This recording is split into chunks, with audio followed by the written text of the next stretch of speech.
आदरणीय अध्यक्ष महोदय,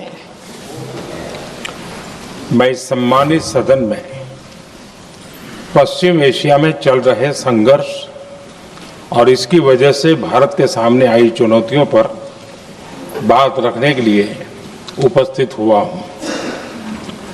इस समय पश्चिमी एशिया की हालत चिंताजनक है।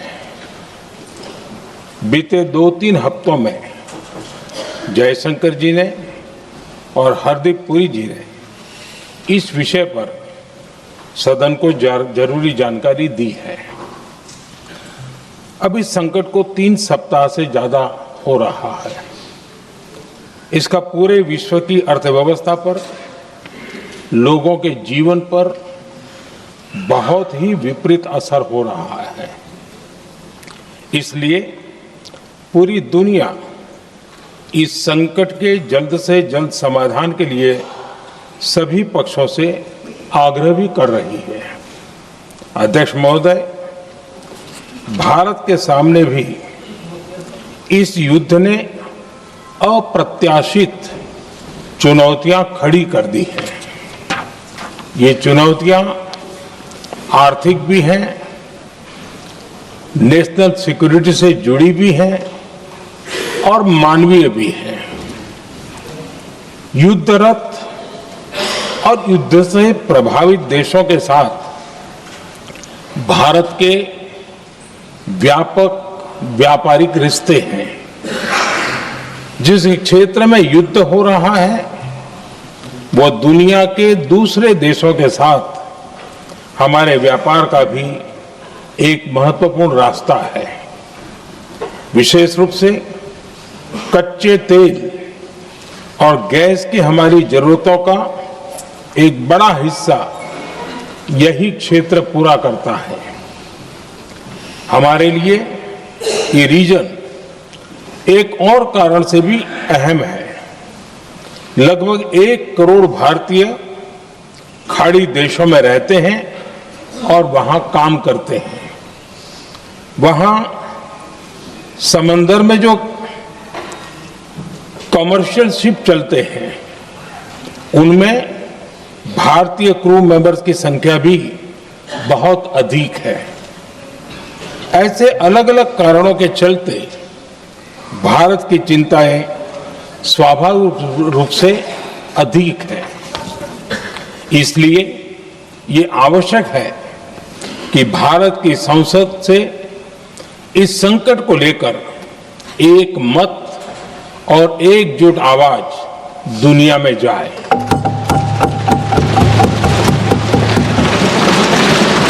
अध्यक्ष जी, जब से ये युद्ध शुरू हुआ है तब से ही प्रभावित देशों में हर भारतीय को जरूरी मदद दी जा रही है। मैंने खुद पश्चिम एशिया के ज्यादातर देशों के राष्ट्राध्यक्षों के साथ 2 राउंड फोन पर बात की है। सभी ने भारतीयों की सुरक्षा का पूरा आश्वासन दिया है। दुर्भाग्य से इस दौरान कुछ लोगों की दुखद मृत्यु हुई है और कुछ घायल हुए हैं। ऐसे मुश्किल हालात में परिवारजनों को आवश्यक मदद दी जा रही है। जो घायल है उनका बेहतर इलाज सुनिश्चित कराया जा रहा है। अध्यक्ष जी, प्रभावित देशों में हमारे जितने भी मिशन हैं वो निरंतर भारतीयों की मदद करने में जुटे हैं। वहां काम करने वाले भारतीय हो या फिर जो टूरिस्ट वहां गए हैं, सभी को हर संभव मदद दी जा रही है। हमारे मिशन नियमित रूप से एडवाइजरी जारी कर रहे हैं। यहां भारत में और अन्य प्रभावित देशों में 24/7 कंट्रोल रूम और आपातकालीन हेल्पलाइन स्थापित की गई है। इनके माध्यम से सभी प्रभावितों को त्वरित जानकारी दी जा रही है। अध्यक्ष जी, संकट की स्थिति में देश विदेश में भारतीयों की सुरक्षा हमारी बहुत बड़ी प्राथमिकता रही है। युद्ध शुरू होने के बाद से लेकर अब तक 3,75,000 से अधिक भारतीय सुरक्षित भारत लौट चुके हैं। ईरान से ही अभी तक लगभग 1,000 भारतीय सुरक्षित वापस लौटे हैं। इनमें 700 से अधिक मेडिकल की पढ़ाई करने वाले युवा हैं। खाड़ी देशों में भारतीय स्कूलों में हजारों विद्यार्थी पढ़ते हैं। सीबीएसई ने ऐसे सभी भारतीय स्कूलों में होने वाली कक्षा 10वीं और 12वीं की निर्धारित परीक्षाओं को रद्द कर दिया है।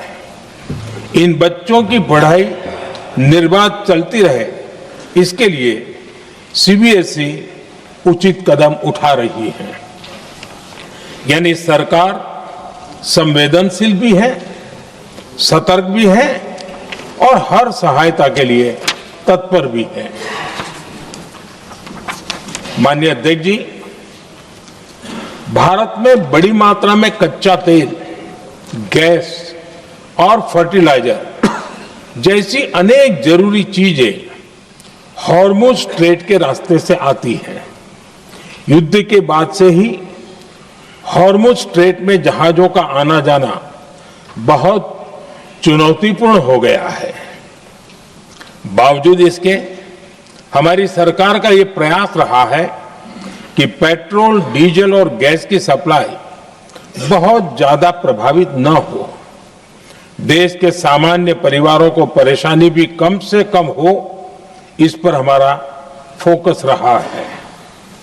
हम सभी जानते हैं, देश अपनी जरूरत की 60% एलपीजी आयात करता है। इसकी सप्लाई में अनिश्चितता के कारण सरकार ने एलपीजी के डोमेस्टिक उपयोग को प्राथमिकता दी है। साथ ही एलपीजी के देश में ही उत्पादन को भी बढ़ाया जा रहा है। पेट्रोल, डीजल की सप्लाई पूरे देश में सुचारू रूप से होती रहे, इस पर भी लगातार काम किया गया है। अध्यक्ष जी, आज की इन परिस्थितियों में एनर्जी सिक्योरिटी को लेकर बीते एक दशक में उठाए गए कदम और भी प्रासंगिक हो गए हैं। भारत ने बीते 11 वर्षों में अपनी एनर्जी इंपोर्ट का डाइवर्सिफिकेशन किया है। पहले क्रूड ऑयल, एलएनजी, एलपीजी ऐसी एनर्जी जरूरतों के लिए 27 देशों से इंपोर्ट किया जाता था। वहीं आज भारत 41 देशों से एनर्जी इंपोर्ट करता है। अध्यक्ष जी, बीते दशक में भारत ने संकट के ऐसे ही समय के लिए कच्चे तेल के भंडारण को भी प्राथमिकता दी है। आज भारत के पास 53 लाख मीट्रिक टन से अधिक का स्ट्रेटेजिक पेट्रोलियम रिजर्व है और 65 लाख मीट्रिक टन से अधिक के रिजर्व की व्यवस्था पर देश काम कर रहा है। हमारी तेल कंपनियों के पास जो रिजर्व रहता है वो अलग है। बीते 11 वर्षों में हमारी रिफाइनिंग कैपेसिटी में भी उल्लेखनीय वृद्धि हुई है। अध्यक्ष जी, सरकार अलग अलग देशों के सप्लायर्स के साथ भी लगातार संपर्क में है। प्रयास ये है कि जहां से संभव हो वहां से तेल और गैस की सप्लाई होती रहे।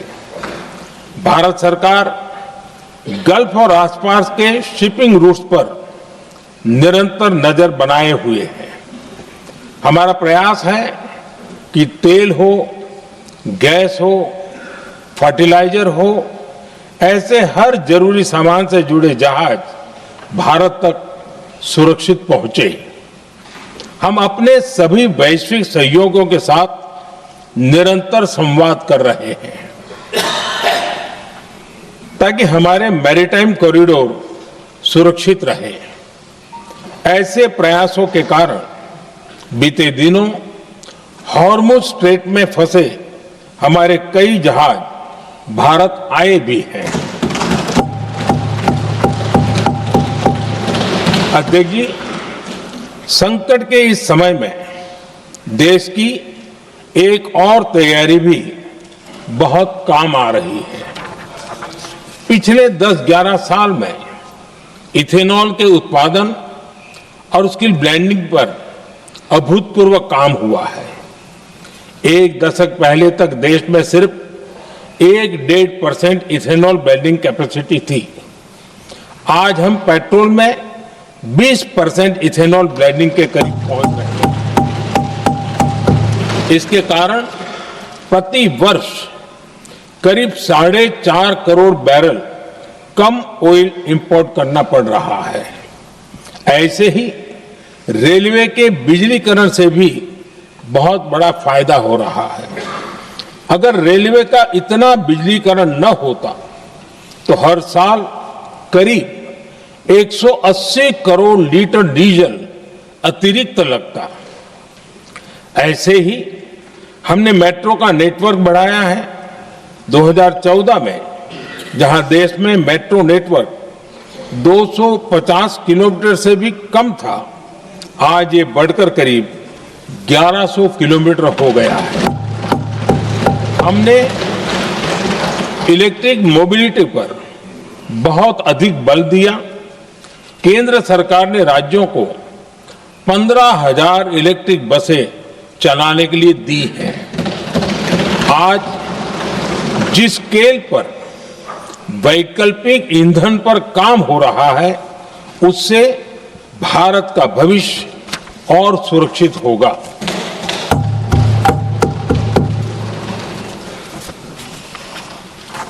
आदरणीय अध्यक्ष जी, हम जानते हैं कि एनर्जी आज इकोनॉमी की रीढ़ है और ग्लोबल एनर्जी नीड्स को पूरा करने वाला एक बड़ा सोर्स वेस्ट एशिया है।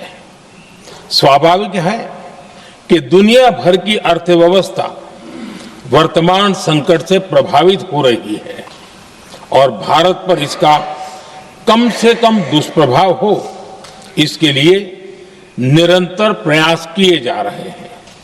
सरकार इसके शॉर्ट टर्म, मीडियम टर्म और लॉन्ग टर्म ऐसे हर असर के लिए एक रणनीति के साथ काम कर रही है।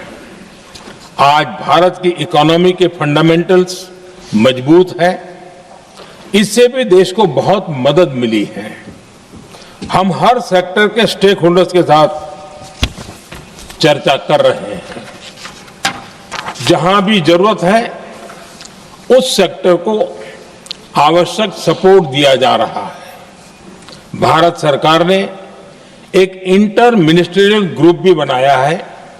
ये ग्रुप हर रोज मिलता है और हमारे इंपोर्ट एक्सपोर्ट में आने वाली हर दिक्कत का आकलन करता है और ये ग्रुप आवश्यक समाधान पर भी निरंतर काम करता है। मुझे पूरा भरोसा है कि सरकार और इंडस्ट्री के साझा प्रयासों से हम परिस्थितियों का बेहतर सामना कर पाएंगे।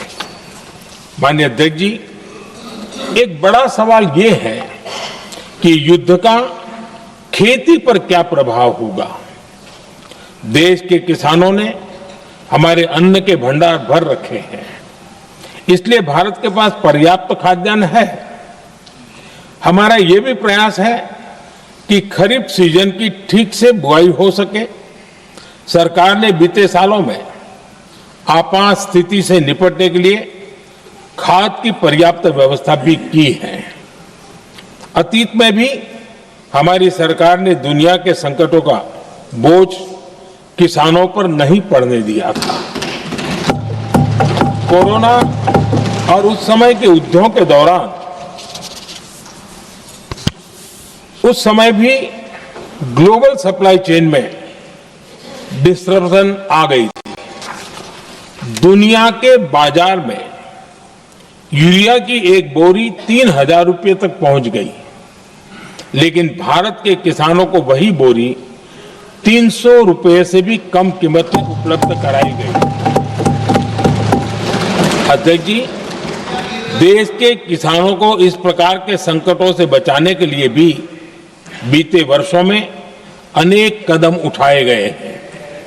पिछले एक दशक में देश में 6 यूरिया प्लांट शुरू किए गए हैं। इससे सालाना 76 लाख मैट्रिक टन से अधिक की यूरिया प्रोडक्शन कैपेसिटी जुड़ी है। इस दौरान डीएपी और एनपीकेएस जैसी खाद का घरेलू उत्पादन भी करीब 50 लाख मैट्रिक टन बढ़ाया गया है। इतना ही नहीं, तेल और गैस की तरह खाद के आयात को भी डाइवर्सिफाई किया गया है। ऐसे ही डीएपी और एनपीके के आयात के लिए भी हमने अपने विकल्पों को विस्तार किया है। अध्यक्ष जी, सरकार ने देश के किसानों को made in India nano urea का विकल्प भी दिया है। सरकार किसानों को प्राकृतिक खेती के लिए भी प्रोत्साहित कर रही है। पीएम कुसुम योजना के तहत किसानों को 22 लाख से ज्यादा सोलर पंप दिए गए हैं। इससे भी डीजल पर उनकी निर्भरता कम हुई है। मैं सदन के माध्यम से देश के किसानों को विश्वास दिलाता हूं कि सरकार किसानों की हर संभव मदद करती रहेगी। आदरणीय अध्यक्ष जी, युद्ध का एक बहुत बड़ा चैलेंज ये भी है कि भारत में गर्मी का मौसम शुरू हो रहा है। आने वाले समय में बढ़ती गर्मी के साथ बिजली की डिमांड बढ़ती जाएगी। फिलहाल देश के सभी पावर प्लांट्स के पर्याप्त कोल स्टॉक उपलब्ध है। भारत ने लगातार दूसरे साल 100 करोड़ टन कोयला उत्पादन करने का रिकॉर्ड बनाया है। पावर जनरेशन से लेकर पावर सप्लाई तक के हमारे सभी सिस्टम की निरंतर मॉनिटरिंग भी की जा रही है और सरकार की तैयारियां उसको रिन्यूएबल एनर्जी से भी मदद मिली है। बीते दशक में रिन्यूएबल एनर्जी की तरफ देश ने बड़े कदम उठाए हैं।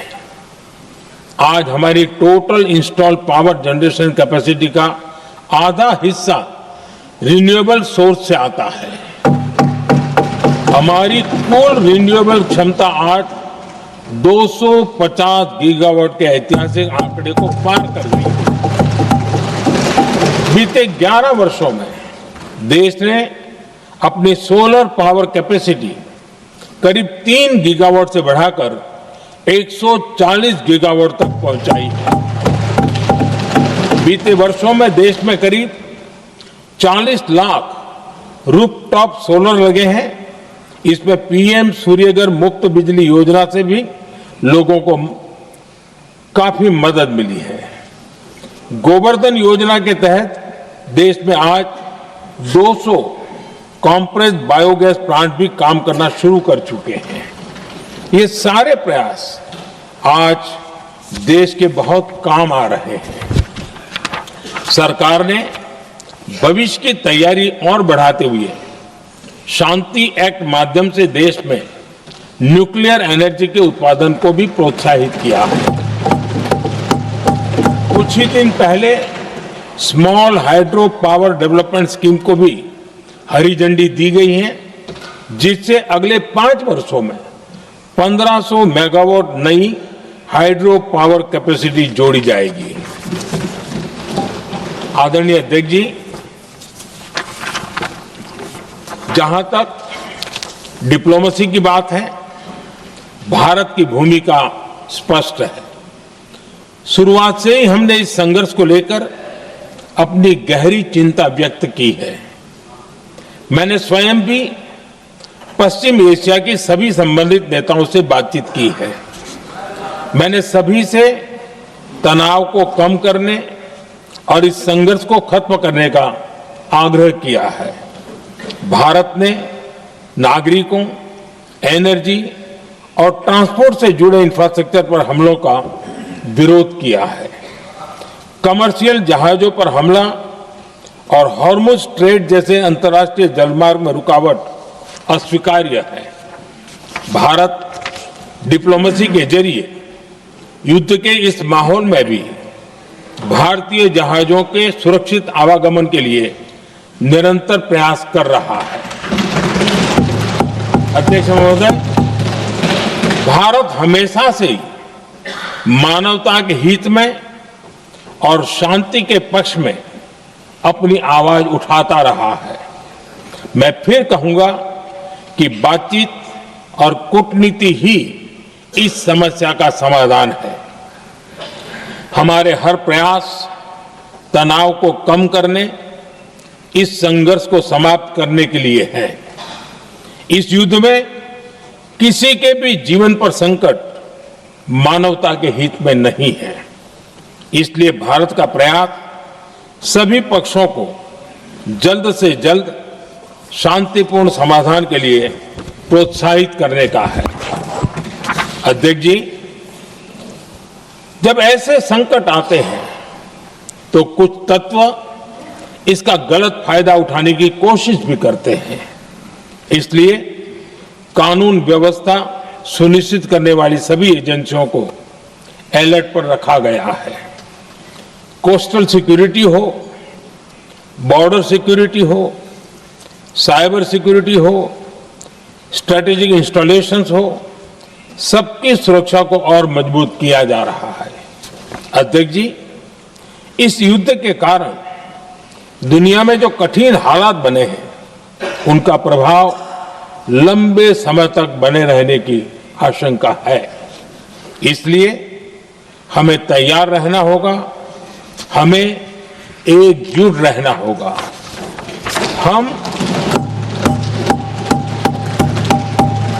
हम कोरोना के समय भी एकजुटता से ऐसी चुनौतियों का सामना कर चुके हैं। अब हमें फिर से उसी तरह तैयार रहने की आवश्यकता है। धीरज के साथ, संयम के साथ, शांत मन से हमें हर चुनौती का मुकाबला करना है। और यही हमारी पहचान है, यही हमारी ताकत है। और हां, हमें बहुत सावधान और सतर्क भी रहना है। हालात का फायदा उठाने वाले झूठ फैलाने का प्रयास करेंगे। ऐसे लोगों की कोशिशों को सफल नहीं होने देना है। मैं देश की सभी राज्य सरकारों से भी इस सदन के माध्यम से आग्रह करूंगा, ऐसे समय में कालाबाजारी करने वाले, जमाखोरी करने वाले एक्टिव हो जाते हैं। इसके लिए कड़ी मॉनिटरिंग जरूरी है। जहां से भी ऐसी शिकायतें आती हैं, वहां त्वरित कार्रवाई होनी चाहिए। देश की हर सरकार और देश का हर नागरिक जब मिलकर चलेंगे तो हम हर चुनौती को चुनौती दे सकते हैं। इसी आग्रह के साथ मैं अपना वक्तव्य समाप्त करता हूं। बहुत बहुत धन्यवाद। माननीय सदस्यगण, जिन्हें आज अपना नियम 377 के अधीन मामले उठाने हैं, वो व्यक्तिगत रूप से सभा पटल पर अपना प्रस्तुत पटल पर रख सकते हैं। आइटम नंबर 15 वित्त विधेयक 2026। माननीय वित्त मंत्री जी।